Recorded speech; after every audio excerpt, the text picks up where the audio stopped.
the Scorecard, where you score the latest sports news and in-depth views. I'm Yen Supan on the Scorecard tonight. Team Philippines continuing its strong medal haul as it secured 3 gold medals today in Day 3 of the 33rd Southeast Asian Games in Bangkok, Thailand. If history is any indication, Salle University may be on track to capture the UAAP Season 88 men's basketball crown. Find out why. Villarreal legend Marcos Senna says Filipino footballers can break into the pro ranks with raw talent, a solid academy system, and the right timing to compete at higher levels. Undefeated heavyweight champion Alexander Usyk is sounding the alarm for the safety of social media star turned boxer Jake Paul as the YouTube sensation prepares for his most dangerous opponent yet, 2-time heavyweight world champion Anthony Joshua. All the headlines and more on the Scorecard tonight, the 11th of December. Now here's our roundup. Team Philippines is turning up the heat in Thailand, and the medal race is officially on. From dominant finishes in combat sports to big shifts in gymnastics and even history on the football pitch, Day 3 of the 33rd Southeast Asian Games delivered one breakthrough after another for the country. To walk us through today's biggest wins and the athletes fueling the surge, here's Sheila Salaysay live from Bangkok, Thailand. Sheila? Yes, hi Yan. Team Philippines is heating up the medal race at the 33rd Southeast Asian Games dito nga sa Bangkok. And today the Philippines continued its strong momentum with multiple golds all across different events, silvers, bronzes, combat sports, gymnastics, swimming, and more. And the country opened Day 3 with a wave of gold medal performances. Anthony Bulang struck first, dominating the women's modern MMA 60-kilogram division. However, Bulang's golden win will not count in the medal tally as MMA is listed as a demo sport in this year's biennial meet. Shortly after, Kim Custodio delivered another gold, claiming the women's 48-kilogram Yuwaza title after defeating Thailand's Sugun Nutshaya. Sobrang saya ko. Grabe yung support ng mga Filipino dito. Sobrang na-overwhelm ako. And then sobrang happy din ako. Sobrang nakakatuwa kasi first time kong mag-move up ng weight division. Sobrang sabi ko nga sa'yo, hindi ako nag-expect manalo. Kasi sobrang gagaling talaga dito sa weight division na to. Pero sa awa ng Diyos, tsaka sa work hard din siguro namin ng mga teammates ko tsaka ng coaches ko, nagbunga na din. The gold surge continued with Dean Rojas, who overpowered Singapore's E. Akuz Ho Yu to secure the men's 85-kilogram Yuwaza crown. This feels like a repeat of 2019. I went through a lot this year. You know, I got injured in Japan like almost 3 weeks ago, so thought I wasn't going to compete. Grateful to be here, grateful to just, soak in the moment, represent the country, and get into the goal for Philippines. And obviously, I wouldn't have done this without the people behind me, my girlfriend, my friends, people I train with, and just grateful to be here. And from gymnastics, a big development. Aliyah Finnegan was officially declared the women's vault gold medalist following a recompetition. This time around, it just means so much more. I think so much more went into this round. I knew what was at stake. I knew my competitors who I was going up against, and all I wanted to do was hit a clean vault. And then we hit the clean vault, and it took us forever to get the results. I was kind of chasing around the arena trying to figure out what our final scores was because we weren't really sure. So I'm a bit emotional still. It's just finally settling in.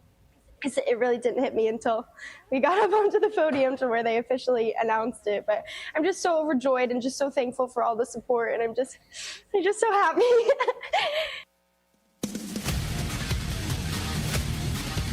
Team Philippines also added a strong set of silver medals from Hailey Garcia of women's uneven bars, Claude Sarsa from Taekwondo under 46 kilogram, Iman Baluyo of men's 69 kilogram Niwaza, Kayla Sanchez women's 50-meter backstroke, and this is her second SEA Games medal.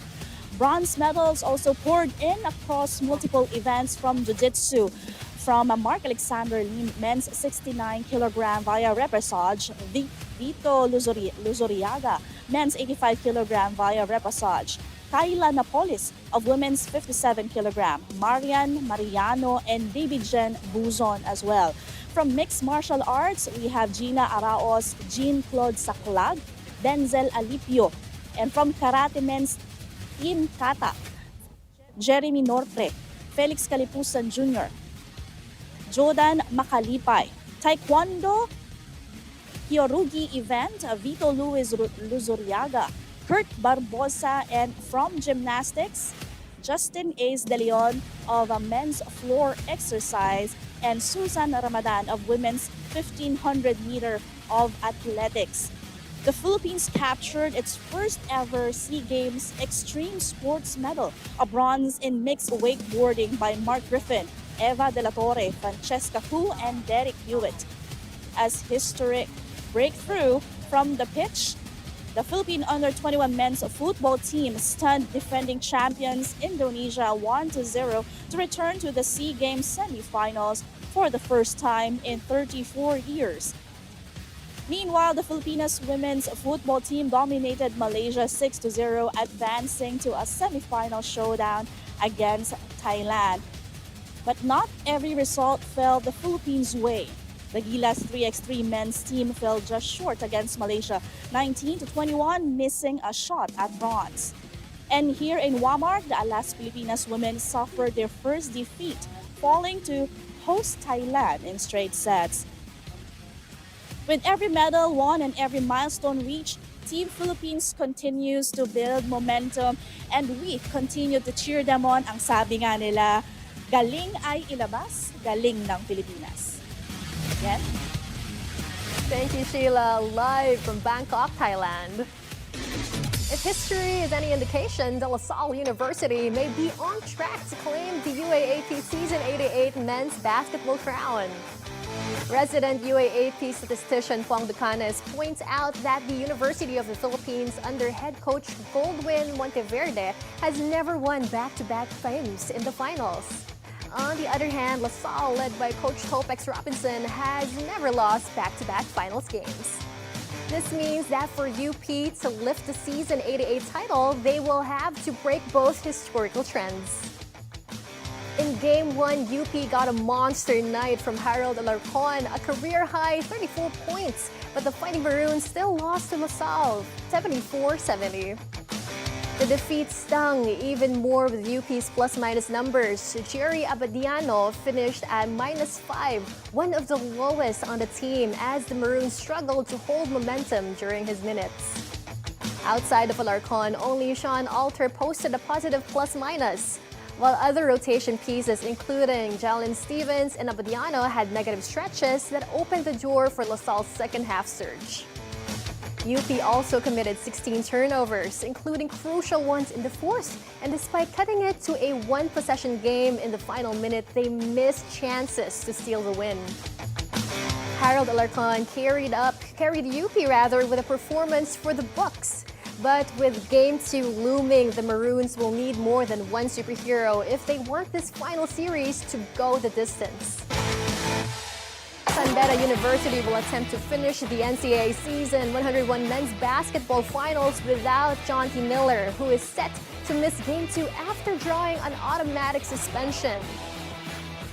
Miller, one of their top scorers in the postseason, was tossed after 2 technical fouls, leaving the Red Lions to navigate a potential title clincher without his 16-point, 9-rebound production from Game 1. The pressure now shifts to Brian Sahonia, Nigel Gonzalez, and the supporting cast, who will have to shoulder San Beda's scoring load and matchups inside areas where Miller has been critical all year. Coach Yuri Escueta says the team is preparing for both scenarios as they pursue an appeal, but admits their rotations and pacing will be tested if Miller is unavailable. Playing without their main weapon changes the math for San Beda. Less firepower, less room for error, and a finals game that could swing on how well the Red Lions adapt. Moving on, in the NBA, the San Antonio Spurs are headed to the NBA Cup semifinals behind a breakout performance from rookie Stephon Castle.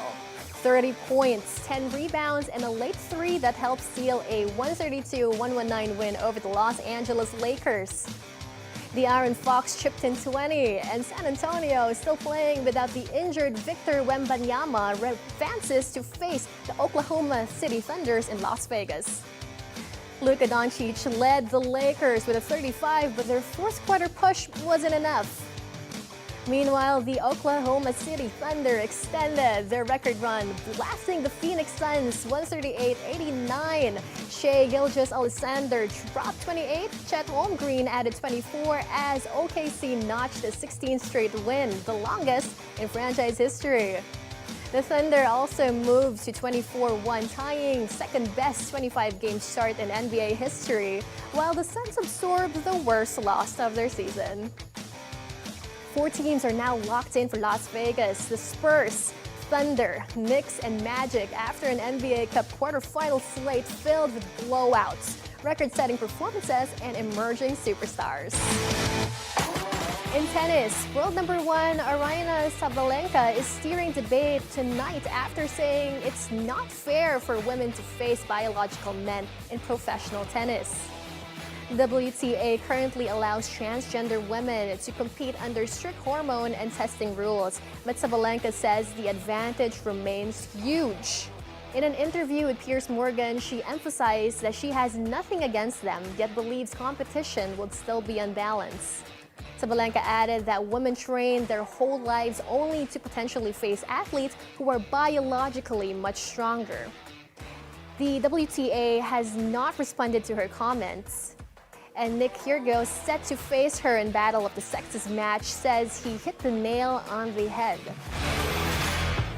The latest in football, Villarreal legend Marcos Senna says Filipino footballers can reach the professional level if they combine raw talent with the right academy system and the timing to compete at higher levels. Senna pointed to the impact of Villarreal's academy, whether in Spain or in the Philippines, saying the pathway opens when young players get real, consistent development and international exposure. He also emphasized that football must be promoted more at home, with Villarreal looking to help grow the sport in a country dominated by basketball and boxing. Senna remains optimistic about Spain's future, calling Lamine Yamal a special talent and a potential Ballon d'Or contender. And when asked what Filipino players need most, Senna kept it simple. Lo primero es tener talento. The first thing is talent. The rest, he says, can be built with opportunity, discipline, and a football culture that gives young athletes a real chance to grow. And in boxing, undefeated heavyweight champion Alexander Usyk is sounding the alarm for the safety of social media star turned boxer Jake Paul as the YouTube sensation prepares for his most dangerous opponent yet, two-time heavyweight world champion Anthony Joshua. In an interview, Usyk warned that if Anthony Joshua wants, he can kill this guy. Joshua is an Olympic champion. The 28-year-old Paul enters the sanctioned 8-round bout, giving up a major advantages, 13 centimeters in height and a large weight gap. Despite a 12-1 record, he has long been criticized for facing mostly retired boxers and MMA fighters, including a controversial points win over a 58-year-old Mike Tyson last year, a Netflix spectacle watched by some 60 million viewers. But fighting Joshua is an entirely different challenge. The 38-year-old British superstar owns a 28-4 record with 25 knockouts and famously won Olympic gold in London 2012. He has twice gone the distance with current heavyweight king Usyk. Netflix has now released the official trailer for the bout set for December 20 in the Kaseya Center in Miami. Up next, he fought through the region's best and brought home a SEA Games bronze. He'll let us know what drove his performance, the challenges inside the cage, and what's next for his MMA journey. Our exclusive interview with John Claude Saclag coming up right here on the Scorecard.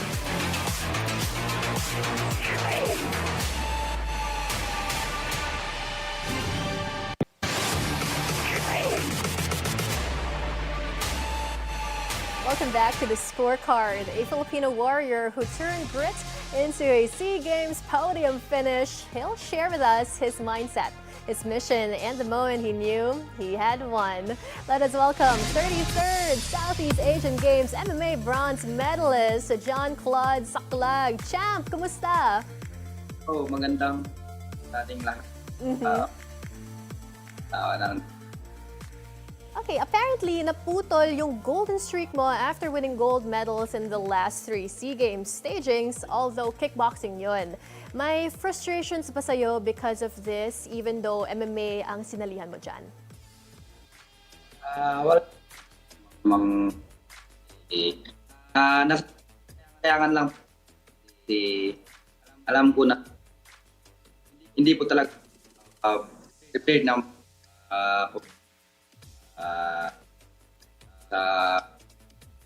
hindi naman for tayo nagkasakit ng anak. Okay, so right now we are facing some technical difficulties, but we will get back to talking to the champ in just a little bit.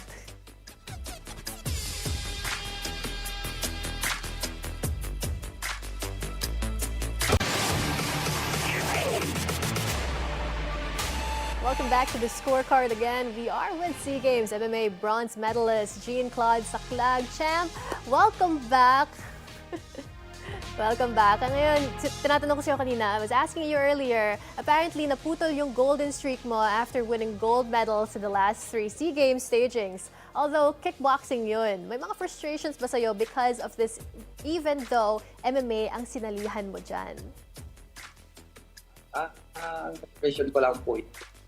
Yung preparation po. Preparation lang talaga, no? Pero dyan sa Bangkok, ano ba ang main reason bakit hindi ka nakapasok sa gold medal round? Natalo po ako ng exam. Siya din po yung extension round.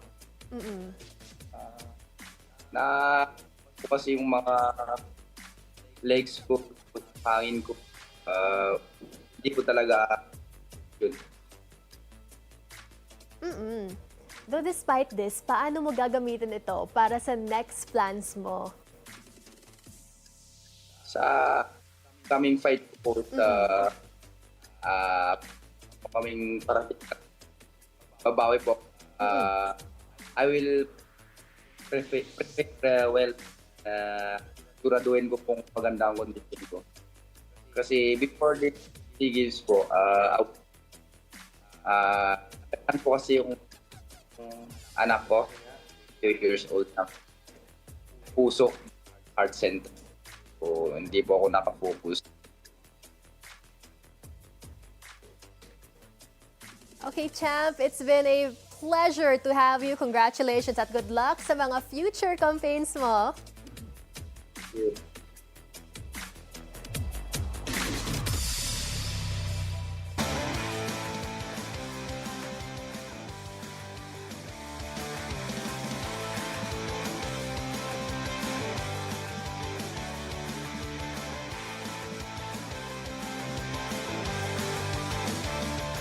It's time to keep your eyes on the prize.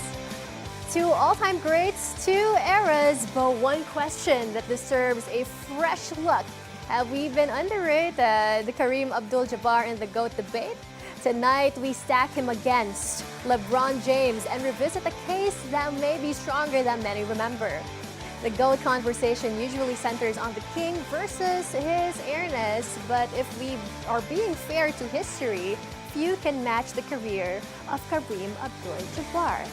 Yes, LeBron James is still rewriting record books. More than 20 years into his career, an incredible achievement on its own. But the foundation of NBA greatness, for many, that still starts with Kareem. LeBron is the NBA's all-time leading scorer, surpassing Kareem's nearly 4-decade record in 2023. He also holds the mark for most minutes played, a remarkable testament to longevity. But context matters. Kareem held that scoring record for 39 years, longer than some franchises have even existed. The level of production and consistency across 2 decades is something few have ever matched. And when you look at the awards, Kareem still stands alone. 6 MVP awards, the most in NBA history. 6 championships, 19 All-Star appearances, and a signature move, the skyhook, that remains the most unguardable shot ever created. LeBron's 4 MVPs and 4 titles are elite, but Kareem's accomplishments set a standard that has not been touched for nearly half a century. And it wasn't just the numbers. Kareem dominated in multiple eras, from the bruising 70s to the fast-paced Showtime 80s. He adapted, evolved, and remained at the top, a level of career shape-shifting we often credit to modern players. LeBron is the ultimate modern hybrid, scorer, playmaker, leader, but Kareem laid much of the blueprint for longevity and adaptability in the first place. So, does Kareem deserve a stronger place at the very top of the GOAT discussion? The numbers say yes, the hardware says yes, and history, if we're honest, has been far kinder to this legacy than the debate shows have been. LeBron's greatness is undeniable, but if we are truly measuring the greatest of all time, Kareem Abdul-Jabbar's resume may be one that still stands solid. From the skyhook to 6 MVPs, his case isn't just strong, it's foundational. And with that, thank you for joining us tonight. We'll see you tomorrow on the Scorecard, where sports is our business and business is our sports, on the Bilyonaryo News Channel. This is Yen Supan. Have a blessed evening.